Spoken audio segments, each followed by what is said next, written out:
Have you ever noticed that your thoughts get louder when the world gets quiet? It's strange, isn't it? You can stay silent all day, but the moment your head hits the pillow, your mind starts speaking in 100 different voices. Regrets, worries, conversations you replay in English, the ones you wish you had the courage to finish, and suddenly sleep becomes impossible. Not because you're weak, but because your brain thinks it's protecting you. But what if I told you this? The solution isn't more silence, it's a better story. Tonight, I'm going to show you how English, yes, English, can be your path to peace. Not as a grammar subject, but as a tool to slow down your mind, to feel less alone, to transform the way you see yourself. This isn't just an English lesson. This is the moment you stop fighting your thoughts and start guiding them. Let's begin. It was always the same. The moment the lights turned off, the thoughts turned on. The world outside became quiet, but inside her mind, it was chaos. Every little sentence she heard during the day replayed in her head, especially the ones in English, the ones she didn't answer, or misunderstood, or stayed silent for. It wasn't just about language anymore. It was about the version of herself she kept avoiding all day. She tried everything, music, scrolling, even pretending to sleep, but the overthinking wouldn't stop. Thoughts circled like planes with no place to land. Why did I say that in class today? Why did I freeze when he asked me a question in English? It wasn't the grammar mistakes that haunted her. It was the silence that followed every moment she didn't speak up. That's when she whispered to herself something new. My thoughts are loud, but I can listen calmly. It felt strange at first, like learning how to walk again. But slowly, the chaos started to feel like a conversation, not an enemy. Instead of avoiding the noise in her mind, she leaned in. She realized maybe the voice she needed to hear was her own. At night, she began writing one anxious thought in simple English. Just one. I feel scared when people look at me. I hate when I don't know the right word. Writing it down made the thought real, but also smaller, simpler, like naming a monster and realizing it was just a shadow. In English, her fear looked less terrifying, more human. That's when she saw it. The problem wasn't English. The problem was the version of herself that she didn't want to sit with. The insecure girl. The girl who didn't feel smart enough, good enough, or fast enough. But that girl also wanted to speak. She didn't need to be perfect. She just needed to be heard, even if it was softly, slowly, one word at a time. So she did something simple, something quiet, something powerful. She spoke for 10 seconds about how she felt, alone, in her room. Into her phone, into the mirror, into the silence. 10 seconds of imperfect English, but 100% honesty. And those 10 seconds became her first real conversation, not with the world, but with herself. One night, something changed. She was too tired to fight her thoughts, so she opened a short English story on her phone and just listened. It was about someone else's pain, someone else's journey, and strangely, that helped. Focusing on someone else slowed her own mind down. She fell asleep that night not with silence, but with someone else's story as a lullaby. If you're like her, and I know many of you are, I want you to try something tonight. Read a short story in English, not to study, not to impress, just to breathe, just to listen. You might be surprised how someone else's story helps you finally hear your own. If your goal is to make your nights even heavier, here's a perfect formula. Spend your last waking hour staring at your phone. Scroll through videos of people more successful than you. Watch English lessons you never practice. Compare your journey to someone else's highlight reel. Then wonder why you feel like a failure before sleep. Want to guarantee insomnia? Simple. Try solving every life problem at midnight. Lie in bed rehearsing fake conversations. Create imaginary arguments in perfect English you never said in real life. Whisper to yourself, I'm not ready, I'm behind, I'll never be fluent. And just like that, your brain is wide awake, solving problems that don't exist yet. Here's a great way to grow your anxiety. Judge yourself for thinking too much. Beat yourself up for not being calm, for not sleeping, for not learning fast enough. Tell yourself, I'm too emotional, I should be stronger. Then punish yourself with silence, the kind that feels like abandonment, not peace. But if you're tired of that cycle, try something radical. Interrupt the spiral. Take your phone and put it in another room, even just for 10 minutes. You don't have to throw it away. Just give your nervous system a break. Let your brain feel the silence without stimulus. It's not weakness, it's strategy. At midnight, when your mind starts its panic monologue, whisper, "Now is not the time." Yes, you'll still have thoughts. Yes, they'll still try to pull you in.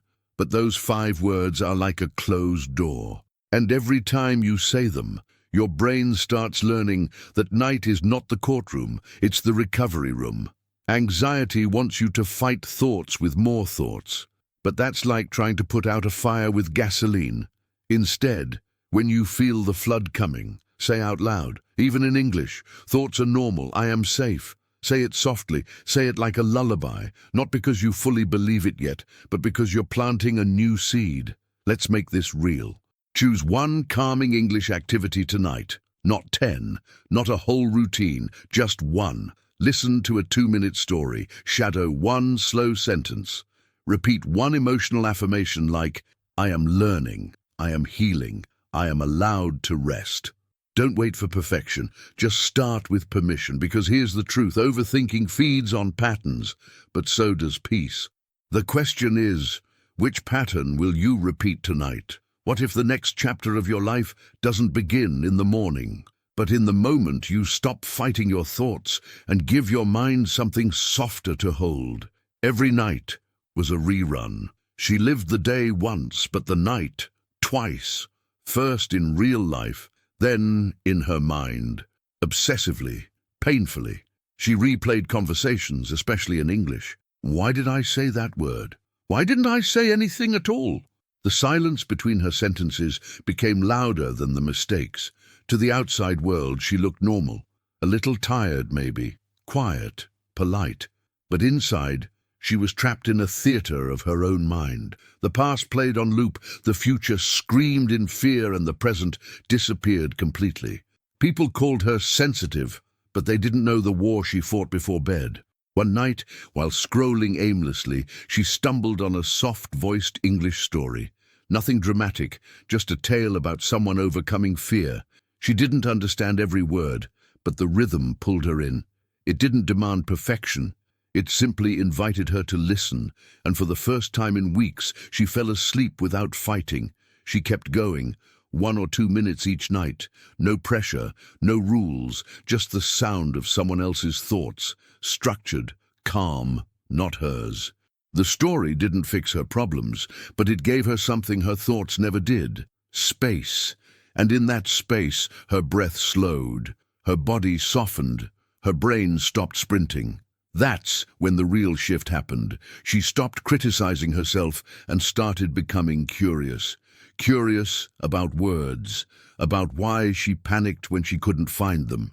Curious about how her childhood silence shaped her adult fears. Curiosity turned her mind from a courtroom into a classroom. And suddenly, learning felt lighter. Each night she did a simple task: listen, then summarize the story in 1 sentence. Not a perfect sentence, not a native sentence, just her words. This story is about courage. It teaches how fear can grow smaller. She didn't give up. She wasn't just learning English, she was learning perspective. Then came the real transformation. She wasn't just calming down, she was retraining her nervous system. Her thoughts slowed, not because life got easier, but because her mind had a new place to rest, a softer landing, a story to carry instead of chaos. And English, the very thing she feared, became the thing that saved her. Want to experience what she did? Start tonight. Shadow a calm English paragraph. Whisper it. Let it become your voice. Not to sound perfect, but to sound present. Because sometimes the best way to escape your mind is to borrow someone else's until you feel safe in your own again. Overthinking isn't failure, it's survival mode. Your brain, believe it or not, isn't trying to torture you, it's trying to protect you. When the day ends and the lights go out, your mind doesn't shut off because it thinks there's still danger. Maybe you made a mistake, maybe someone judged you, and your brain says, let's replay it until it's safe. Ooh, this is called a threat response.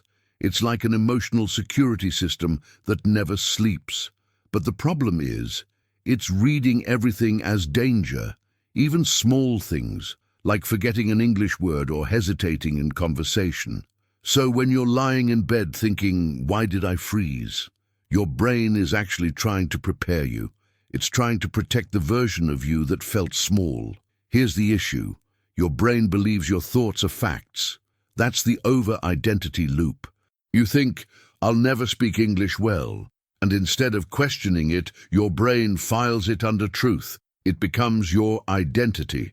But here's your tool. Start saying, I'm thinking that I'll never speak well. That one sentence adds distance. And distance reduces emotional power. When you're tired, your cognitive load explodes.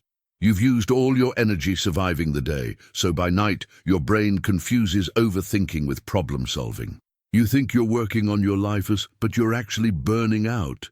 That's why people say, I do my deepest thinking at night. It's not depth, it's exhaustion pretending to be wisdom. Try this. The next time you spiral, say out loud, this is a feeling, not a fact. You don't need to fully believe it yet. Just say it like you're learning a new word. That sentence interrupts the loop. It tells your brain, hey, I'm still in charge here. And slowly, the panic softens into perspective. Now here's the secret tool few people talk about, linguistic detachment. Thinking in English, even imperfectly, adds emotional space. Why? Because English isn't your emotional mother tongue. When you express a difficult thought in a second language, it doesn't hit as hard. It becomes data, not drama. Let's make it practical. Take a heavy thought and translate it into simple English. For example, instead of I'll never succeed, say I'm afraid of failing. Or instead of everyone's better than me, try I feel behind right now. This doesn't erase the pain, it reshapes it. And reshaped pain is pain you can hold. Because overthinking isn't weakness, it's a signal that your mind is overprotecting you. But here's the beautiful twist. The moment you start thinking with awareness in a language you're still learning, you're doing something radical. You're rewiring your inner world. And as you'll see soon, your fear of the future has a lot more to do with who you're becoming than what you've done. Did you enjoy the content and it made a difference for you? Click on Super Thanks and support our work. People think they overthink because they're anxious, but often the real reason is deeper. You replay the past not because it was so painful, but because you're scared of the future you still haven't chosen. At night, the brain gets loud, but the soul gets honest. That whisper? It's not asking, what did I do wrong? It's asking, why haven't I moved forward? Under every spiral is a version of you waiting, a version that wants to speak better English, that wants to apply for the job, that wants to stop being invisible. But that version also requires risk, change, discomfort. So your mind loops back into old memories because at least those are familiar. And in a strange way, familiar pain feels safer than unknown power. Want to interrupt that loop? Try this. Say out loud, I move forward now, not tomorrow. Not when you're fluent, now. Speak it slowly, as if each word is pulling you out of a cage. Your body will resist. That's normal. Because this sentence doesn't just change your grammar, it changes your direction. Most people don't fear failure. They fear expansion, becoming bigger, more expressive, more visible, more capable. That's why English feels scary. Not because of the verbs, but because of the version of you that might finally be seen. So instead of growing, your mind distracts you with fear. Not because you're weak, but because you're evolving. Tonight, I want you to write one sentence in English about who you want to become. Just one, not a perfect sentence, a true one. For example, I want to be confident when I speak, or I want to help people with my words. Let this sentence be a seed. You don't have to become that person overnight, but you do have to meet them. Here's a powerful truth. The louder your future self becomes, the louder your thoughts will fight back. This is identity resistance. Your brain doesn't hate you, it's just afraid of the unknown. So when you feel that mental noise rising, speak. Speak as your future self, even if it feels fake, even if it scares you, especially then. Try this for 20 seconds. I am learning to trust myself. I express clearly. I speak calmly. I don't need to rush. This isn't fake it till you make it, it's teach it till you become it. Your mouth is the classroom, your voice is the instrument, and every sentence is a vote for the person you're becoming. And when the sun rises, don't look for perfection, look for progress. Describe your next chapter in 2 English lines. Maybe, I learn slowly but I don't stop. Or, I'm no longer afraid of my mind. And because you don't get rid of overthinking by silencing it, you outgrow it. And there's a science behind that too. There's something mysterious about the mind at night. When the noise of the world fades, another system takes over, the default mode network. It's the part of your brain that wanders, reflects, revisits memories. It can be beautiful or brutal. That's why your thoughts feel deeper, louder, heavier at night. There's nothing else competing for attention.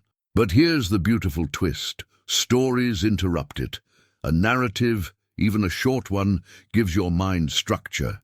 It pulls you out of chaotic what-if spirals and into what happens next sequences. It doesn't have to be dramatic, just meaningful. 2 minutes of English storytelling can quiet hours of overthinking because your brain loves structure more than spirals. Now there's a secret window before sleep, a brainwave state called theta, soft, open, absorbent.